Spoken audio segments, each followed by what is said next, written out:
નમસ્કાર. દિવસભરના તાજા સમાચારોમાં તમારું સ્વાગત છે. તમારી સાથે હું છું પિનલગીરી ગોસ્વામી.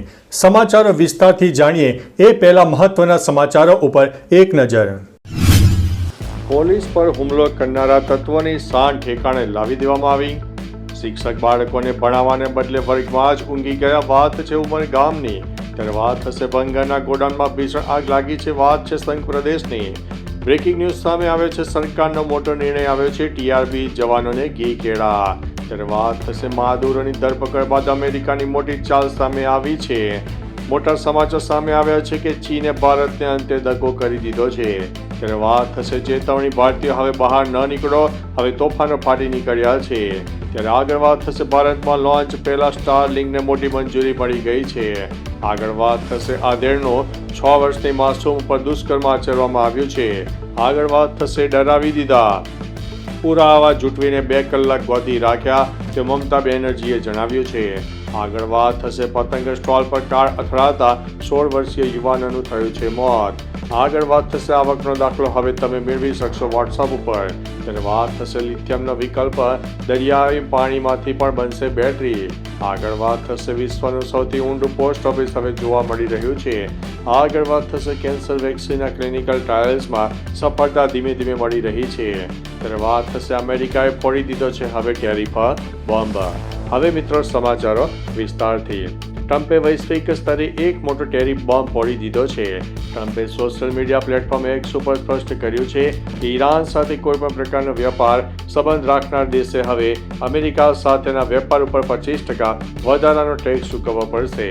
આ આદેશ તાત્કાલિક અસરથી લાગુ કરવામાં આવ્યો છે, જેની અસર ભારત સહિત અનેક દેશોના અમેરિકા સાથેના વ્યાપારિક સંબંધો ઉપર પડી શકે છે. ત્યારે મિત્રો હવે વાત થશે કેન્સર વેક્સિનના ક્લિનિકલ ટ્રાયલ્સમાં સફળતા મળી છે. તબીબી વિજ્ઞાનમાં 2026નું વર્ષ એક ઐતિહાસિક વળાંક સાબિત થઈ રહ્યું છે. ઓક્સફોર્ડ અને અન્ય સંસ્થાઓ દ્વારા વિકસાવવામાં આવેલી પર્સનલાઇઝ કેન્સર વેક્સિનના 3જા તબક્કાના ટ્રાયલ્સમાં પ્રોત્સાહક પરિણામો મળી રહ્યા છે. આ રસી દર્દીની રોગપ્રતિકારક શક્તિને, કેન્સરના કોષોને ઓળખવા અને તેનો નાશ કરવા માટે તાલીમ આપે છે. ખાસ કરીને સ્વાદુપિંડ અને ફેફસાના કેન્સર સામે આ રસી ખૂબ જ અસરકારક રહી છે. આગળ વાત થશે હવે વિશ્વનું સૌથી ઊંડું પોસ્ટ ઓફિસ.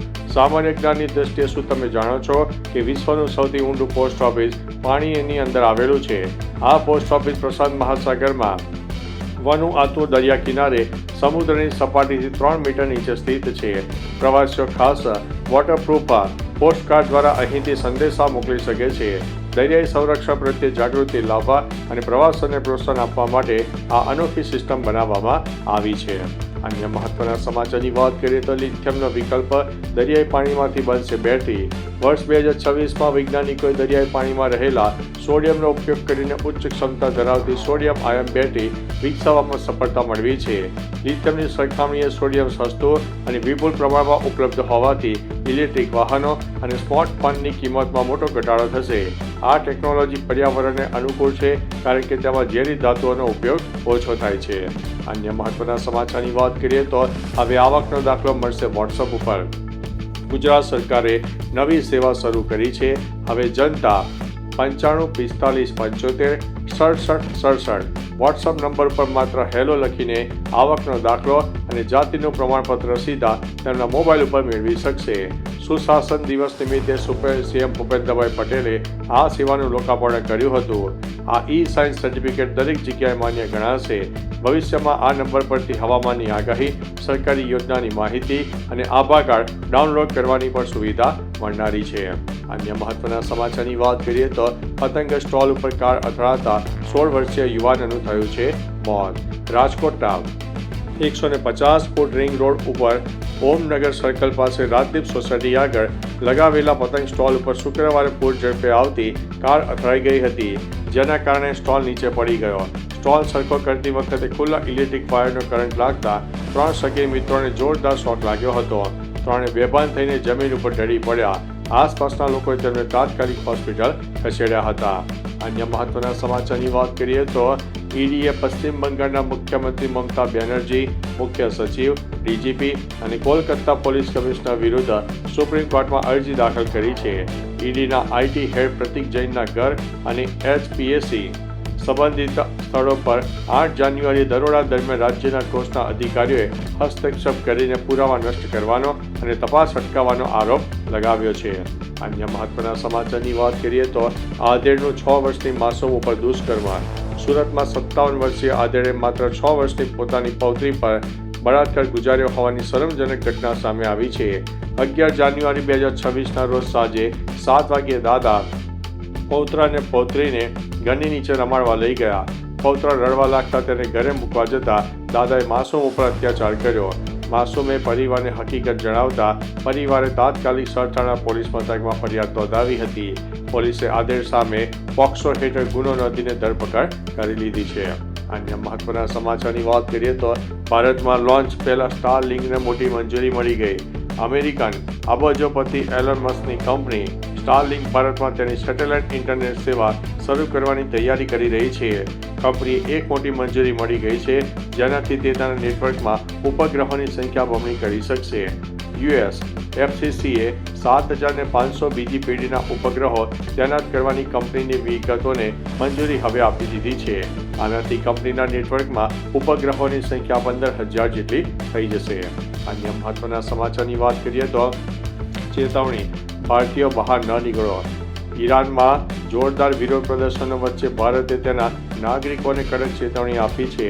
વિદેશ સચિવ વિક્રમ મિશ્રીએ સોમવારે જણાવ્યું હતું કે ભારત ઈરાનમાં ચાલી રહેલા જીવલેણ વિરોધ પ્રદર્શનો પર નજીકથી નજર રાખી રહ્યું છે.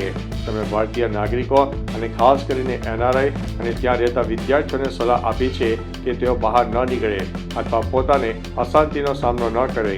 ભારતીય દૂતાવાસ વિદ્યાર્થીઓ અને અન્ય નાગરિકોના સંપર્કમાં છે. અન્ય મહત્વના સમાચારની વાત કરીએ તો ચીને ભારત સાથે કર્યો છે દગો. ચીને ફરી એકવાર ભારત સાથે દગો કર્યો છે. ચીને જમ્મુ અને કાશ્મીરમાં શખ્સ ગામ ખીણને પોતાનો દાવો કર્યો છે.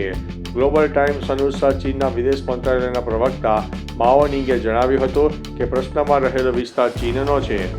પોતાના પ્રદેશમાં માળખાકીય સુવિધાઓ બનાવવાનો ચીનનો અધિકાર છે અને કોઈ તેના પર પ્રશ્ન ઉઠાવી શકે નહીં. 9 જાન્યુઆરીના રોજ ભારતે આ વિસ્તાર પર ચીનના નિયંત્રણને ગેરકાયદેસર કબજો જાહેર કર્યો છે. અન્ય મહત્વના સમાચારની વાત કરીએ તો માદુરોની ધરપકડ બાદ અમેરિકાની મોટી ચાલ. ટ્રમ્પે વેનેઝુએલાના તેલ ભંડાર પર નિયંત્રણ મેળવવા માટે એક વ્યૂહરચના અમલમાં મૂકી છે, જેને 100 બિલિયન ઓઇલ બિટ્સ તરીકે ઓળખવામાં આવે છે. ટ્રમ્પના જણાવ્યા અનુસાર વેનેઝુએલાના કાર્યકારી પ્રમુખ ડેલ્સી રોડ્રિગ્સની વિનંતી બાદ 50 મિલિયન બેરલ તેલ અમેરિકા મોકલવામાં આવી રહ્યું છે. ટ્રમ્પે વેનેઝુએલાના ઇન્ફ્રાસ્ટ્રક્ચરને ફરીથી બેઠું કરવા માટે ખાનગી કંપનીઓ દ્વારા $100 બિલિયન રોકાણનું લક્ષ્ય પણ રાખ્યું છે. અન્ય મહત્વના સમાચારની વાત કરીએ તો સરકારનો મોટો નિર્ણય. ગુજરાતના અલગ અલગ શહેરોમાં ટ્રાફિક વ્યવસ્થા જાળવવામાં ટ્રાફિક પોલીસને મદદરૂપ થઈ રહેલા TRP જવાનોના માનદ વેતનમાં દૈનિક $150 વધારો કરવામાં આવ્યો છે.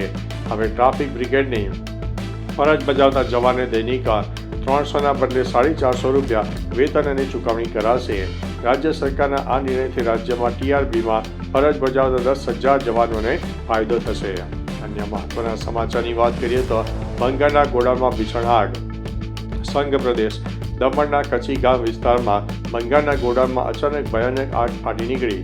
આગમાં ગોડાઉનમાં કામ કરતા 6 કામદારો ગંભીર રીતે દાઝી ગયા, જેમને તાત્કાલિક સારવાર માટે દમણની હોસ્પિટલમાં ખસેડવામાં આવ્યા છે. આગ લાગતાની સાથે જ ગોડાઉનમાં રાખેલા ગેસ સિલિન્ડરોમાં ધડાકાભેર બ્લાસ્ટ થયા, જેના કારણે જ્વાળાઓ આસપાસ ફેલાઈ ગઈ અને આગે વિકરાળ સ્વરૂપ ધારણ કર્યું છે. અન્ય મહત્વના સમાચારની વાત કરીએ તો શિક્ષક બાળકોને ભણાવવાના બદલે વર્ગમાં જ ઊંઘી ગયા. ઉમરગામ તાલુકાના નારગોલ ગામની પ્રાથમિક શાળામાં એક શિક્ષક વર્ગમાં બાળકોને ભણાવવાના બદલે ટેબલ ઉપર માથું મૂકીને ઊંઘતા ઝડપાયા છે. પૂર્વ સરપંચ યતીન ભંડારી સોમવારે શાળાની મુલાકાતે પહોંચ્યા ત્યારે આ દ્રશ્ય જોઈને દંગ રહી ગયા. શાળામાં બાળકો અલગ અલગ વિસ્તારોમાં તોફાન કરી રહ્યા હતા. પૂર્વ સરપંચે શિક્ષકને જગાડીને ફરજ દરમિયાન ઊંઘવાનું કારણ પૂછ્યું હતું. અન્ય મહત્વના સમાચારની વાત કરીએ તો પોલીસ ઉપર હુમલો કરનારા તત્વોની શાન ઠેકાણે.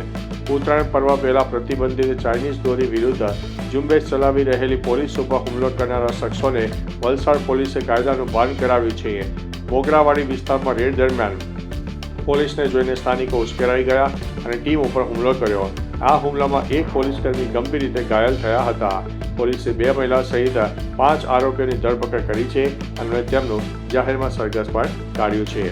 તો ચાલો મિત્રો, ફરીથી દેશ અને દુનિયાના સુપરફાસ્ટ સમાચાર લઈને મળતા રહીશું. ત્યાં સુધી અમને રજા આપશો. નમસ્તે.